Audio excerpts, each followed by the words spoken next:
Esse é o nosso Tudo Posso, a sua revista eletrônica de todas as tardes. E, gente, depois das férias, é hora de voltar às aulas. No entanto, além do material escolar, do uniforme, dos livros, a avaliação oftalmológica também é fundamental para assegurar uma boa aprendizagem ao aluno. De acordo com o relatório de saúde ocular no Brasil, publicado pelo Conselho Brasileiro de Oftalmologia, existem 15 milhões de crianças em idade escolar com erros de refração, ou seja, miopia, né? A palavra refração parece meio difícil. Também tem astigmatismo e hipermetropia, que causam dificuldade para enxergar e podem interferir no aproveitamento do estudante. No programa de hoje, então, a gente está recebendo aqui o oftalmologista, Dr. Daniel Camelotti, para te ajudar a identificar se o seu filho está tendo algum problema de visão. Dr. Daniel, muito boa tarde. Bem-vindo, obrigado pela presença. Gente, olha o olhão que ele trouxe para a gente aqui, né? Ajuda a explicar, né, doutor? Com certeza, fica mais fácil a explicação. Né? Muitas vezes a criança, como eu falei, vai mal na escola, né? E os pais não entendem o que acontece. De repente, alguma dificuldade de aprendizagem, mas na verdade ele não está enxergando direito. É isso, doutor? Sim.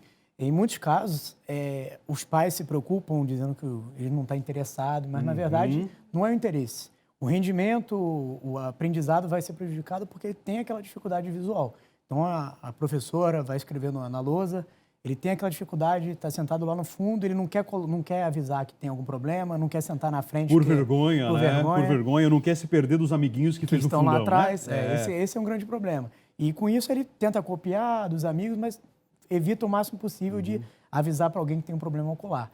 Mas alguns sinais podem mostrar para os pais que podem acontecer algum problema em casa mesmo, em alguns afazeres. Tá, vamos falar então sobre esses sinais, doutor? Sim. É bom que os pais fiquem atentos a isso, por favor?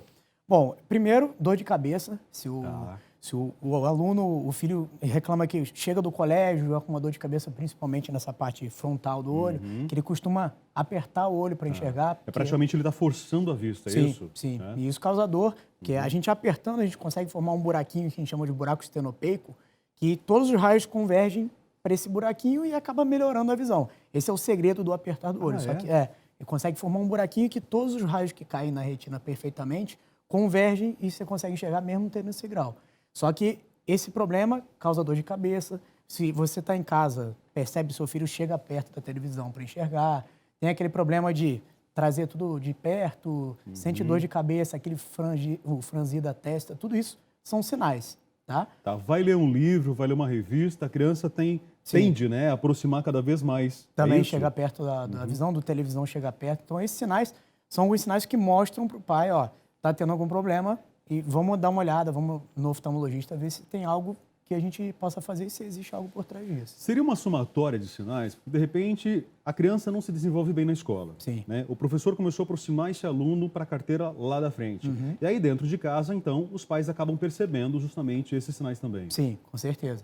E isso a gente costuma dizer que na idade escolar. Tá. Então, vamos dizer, na fase de alfabetização, os pais percebem que ele está tendo esse problema, no colégio também.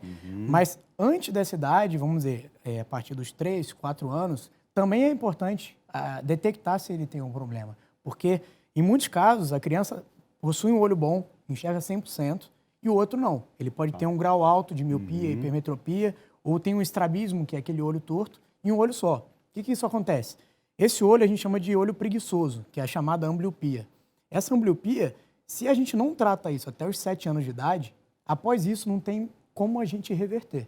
Então, a importância do exame oftalmológico de rotina, mesmo que a criança não apresente esses sinais que eu falei, é muito importante. Tá, então o senhor recomenda que todo papai e toda mamãe leve a criança nessa idade até o oftalmologista para fazer um exame, é isso? Com certeza. Eu sempre digo que o exame oftalmológico começa desde a maternidade, que é aquele teste do olhinho. Teste do olhinho, isso, né? Hoje é obrigatório, tá? Por lei, né? Sim, por lei é obrigatório, porque a gente consegue detectar doenças como catarata congênita, retinoblastoma, que é um tumor que pode acontecer em criança, diversos problemas que podem ser detectados e resolvidos desde a maternidade. Então, depois disso, ficou tudo bem, o fundo de olho deu normal, no teste do olhinho deu normal, a gente espera depois de 3 meses, a gente avalia mais uma vez, depois, todo ano, a partir de 1 ano de idade, a gente, mesmo que tenha aquela dificuldade, o paciente não informe, a gente consegue ter a refração, como a gente estava, que é achar o grau da pessoa, objetivamente, não precisa dele informar. Então, a gente consegue detectar algum problema sem que a criança informe. Então, é muito importante a detecção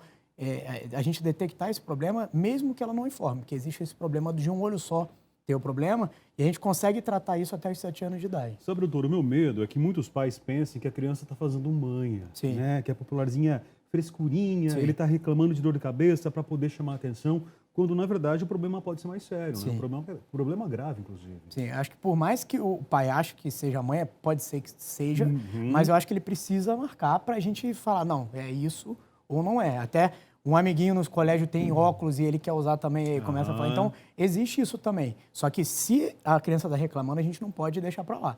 Eu acho que a gente tem que valorizar essa queixa e levar no oftalmologista para que ele sim diga se tem um problema ou não. Doutor, todos esses problemas, se diagnosticados precocemente, lá na infância, na primeira infância, são reversíveis? Sim, muitos casos são reversíveis, como esse caso de ambliopia que eu falei.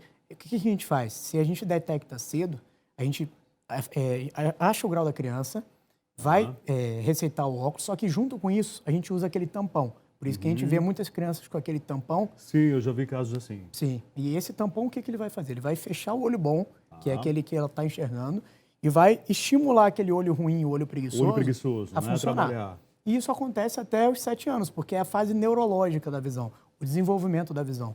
Após isso, esse tampão não vai ter muito efeito. Então, por isso a importância do exame de rotina, fazer esse tampão até o estrabismo, se a pessoa tem esse desvio ocular, tudo isso, é importante a avaliação e existe a reversão. 5% pela OMS existe a cegueira monocular, tá? Então, essa cegueira monocular, em 60% desses casos, são reversíveis. Então, por isso a importância dessa precocemente passar em consulta oftalmológica. As causas desses problemas, doutor, Tá.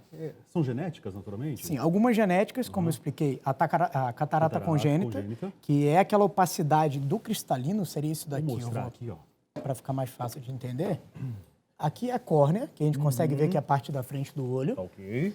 Nesse intermediário aqui, a gente tem uma lente, chamada cristalino. Aqui é onde acontece a catarata. Na maioria dos casos, a catarata é do idoso, a senil, que vai opacificando. Só que em alguns casos, a catarata pode ser congênita. E algumas doenças, até que passadas da mãe para o filho, como a rubéola, sífilis, isso pode causar uma catarata congênita. E quanto mais rápido for operada, mais a chance de reverter. Porque se ela ficar por muito tempo, aquela criança não vai ter o desenvolvimento da visão e depois já vai ser tarde demais. Então, a detecção, a catarata congênita, o glaucoma congênito também, porque existe o glaucoma, que é aquela doença, o aumento da pressão intraocular, em criança. Na criança, o que a gente vai ver? A córnea, que é essa parte transparente, ela vai ficar mais opaca, ela pode ter, o globo ocular, ele é aumentado de volume e existe uma certa fotofobia, a dificuldade com a luz. Quando a gente vai jogar a luz, a criança... Então, também é um outro problema, glaucoma congênito.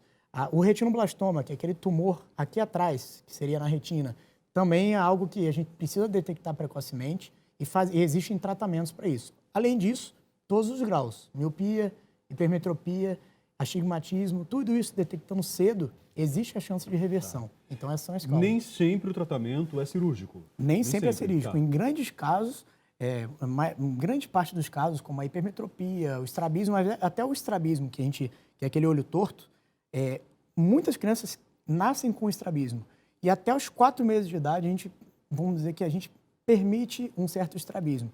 Se após os 4 meses de idade não existiu aquele alinhamento ocular, aí sim a gente começa a pensar em uma hipermetropia alta, uma cirurgia, mas a própria hipermetropia, vamos dizer, de 6 graus detectados, com o próprio óculos, esse desvio é corrigido só com óculos, entendeu? Então, muitos casos são corrigidos clinicamente, não cirurgicamente.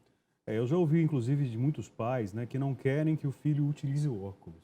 Sim, tem muitos... Acredito que o senhor também, acho que ouve mais do que eu, né, doutor? Tem muitos casos, ele fala, se ele usar muito óculos, ele vai se acostumar. Não é isso. Se a criança tem o grau, foi detectado o grau, ela precisa usar o óculos, porque isso pode causar dor de cabeça, como eu falei. O desenvolvimento no colégio, o aprendizado pode ser prejudicado com isso. Então, é muito importante, se precisa usar o óculos, é necessário. Tá? Então, esse que os pais falam, eu não quero que ele use porque vai acostumar. Não é isso. E o óculos também é aquilo. Muita gente fala, o óculos vai estabilizar o grau, não vai mais aumentar. Não é bem assim.